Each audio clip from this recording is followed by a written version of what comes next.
Welcome to the InForum Minute, a daily rundown of top news, weather, and more for the Fargo area, powered by reporters from WDAY and The Forum. Here's today's forecast. WDAY Storm Tracker.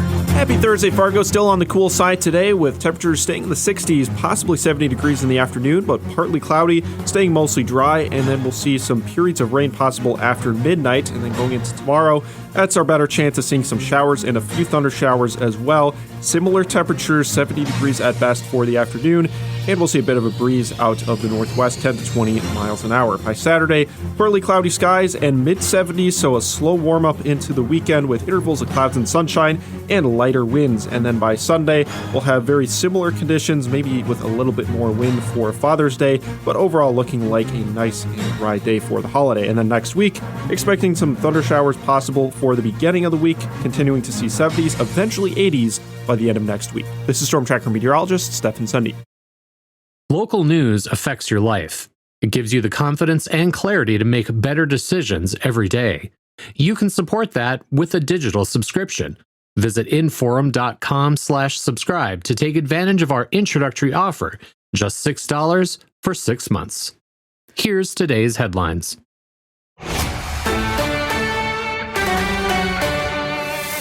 Hi, everyone. It is Thursday, June 18th. With your InForum Minute, I'm Lisa Badeau. A Fargo man is facing terrorizing and assault charges after a domestic incident led to a SWAT standoff in South Fargo. It started just after 5 Wednesday morning at an apartment building in the 2600 block of 15th Street South, near the old Kmart building off University Drive. Police say 25-year-old Jeremiah Hunter allegedly used or referenced a knife during the incident. They also say he had an outstanding warrant for aggravated assault. The SWAT team was called in and nearby apartments were evacuated. Officers used a flashbang device to take Hunter into custody just after 8 o'clock. The scene was cleared shortly after. Today is the final day for the Hornbachers Express on South University Drive. The store will close for good at 5 o'clock this evening. Parent company Coburn's announced the closure last month, saying the store's lease is expiring, and the decision, while difficult, was necessary. More than 60 employees will be offered positions elsewhere within the company. Hornbachers will continue to operate 7 other stores in the FM Metro. Local officials are facing questions about a possible conflict of interest involving a proposed concrete plant in Horace. At this week's Township Board meeting, residents argued a board supervisor should not have voted on a rezoning request for the project. They say he was employed by the property owner, who later sold the land.